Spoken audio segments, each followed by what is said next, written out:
In the story of Maria Butina, basically everything we've learned is sort of weird, but one of the weirdest sets of wrinkles are all of the various events that she popped up at over the course of a couple of years, including Republican speeches, but also the National Prayer Breakfast for some reason. And it turns out that that appearance might be a little bit more nefarious than it initially seemed. Joining us now to help break down some reporting on that, Jonathan Larson, managing editor and executive producer of TYT Investigates. Jonathan, welcome to the show. Thanks, John.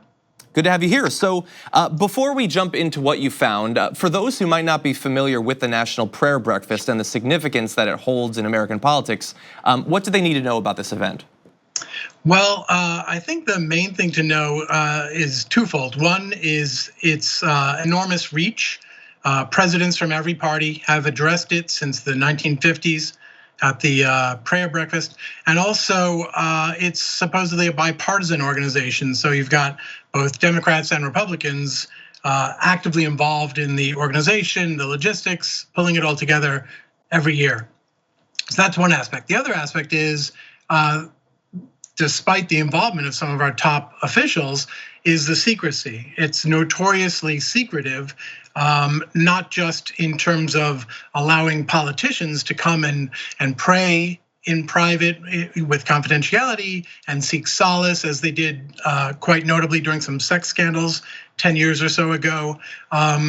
But it's also secretive in terms of where they get their money, who's running the thing, things along those lines. So that combination has led to scandal more than once in the past, and the fact that it's now appears to have been a conscious, specific target of people who, it seems pretty clear, were working on behalf of the Russian government, suggests that there's reason for concern about what these events, and it's not just the prayer breakfast, but other events as well, what these events were being used for by the Russians. What did they want?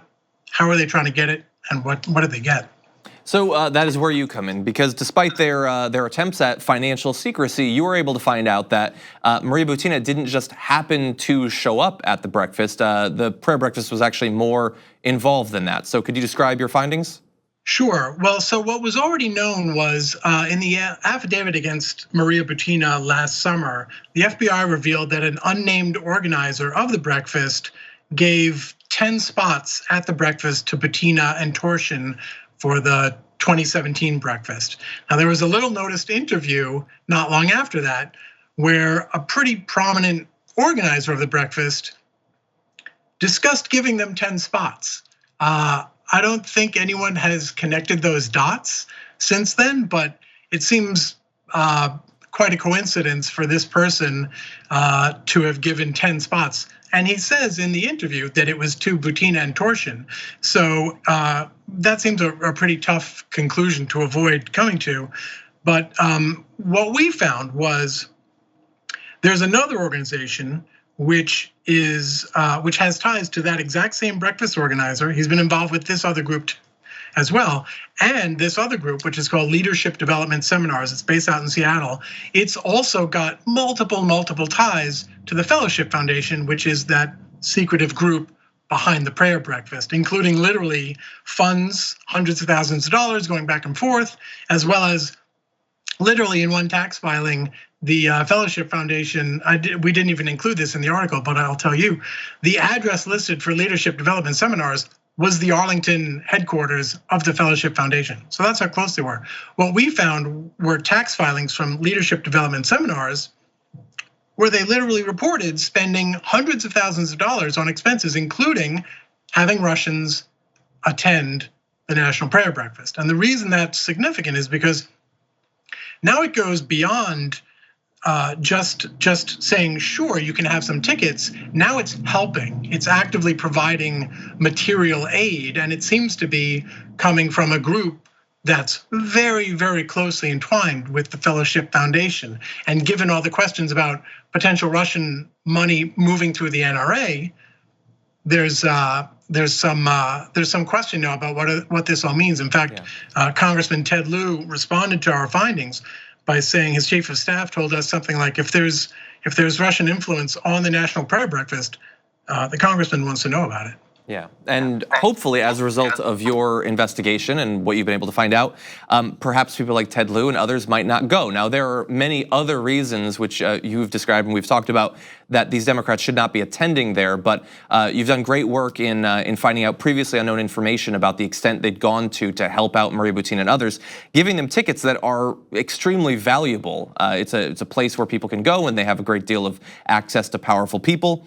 I did also want to mention, so I know that TYT Investigates is working on multiple stories at the same time. You're also investigating elements of the shutdown, and I believe you have a new story on the FAA.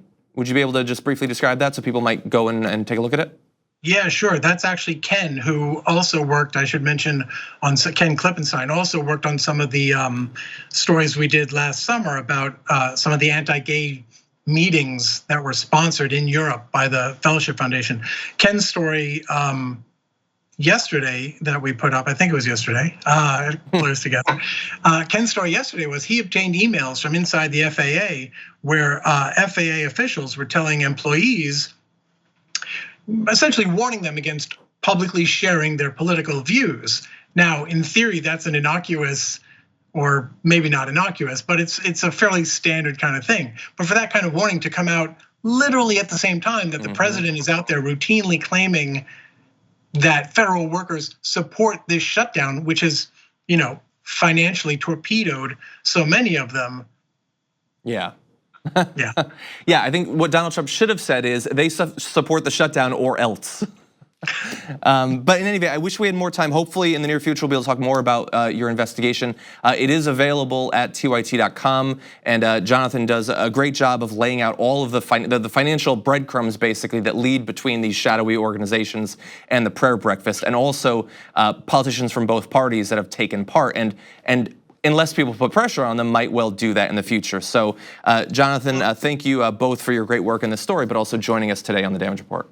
Thanks very much. And just a quick note, Ted Lieu's chief of staff afterwards told us he thinks it's likely that the congressman will pass this year. So really? It does seem that some members of Congress are willing to take a second look at participation in this. But anyway, thank you for having me on the show. Okay. Good job. Yeah. A little bit of progress there, and we'll keep up on that. So thank you again to Jonathan. You can check out not only the story of Jonathan's, but also Ken's piece on the FAA at tyt.com. Thank you very much for watching this clip from the Damage Report. If you liked it, don't forget to subscribe to this channel and ring the bell on YouTube to get notifications of our new videos. And of course, you can catch the full Damage Report live every weekday at 1 p.m. Eastern, 10 a.m. Pacific on TYT Network on YouTube TV.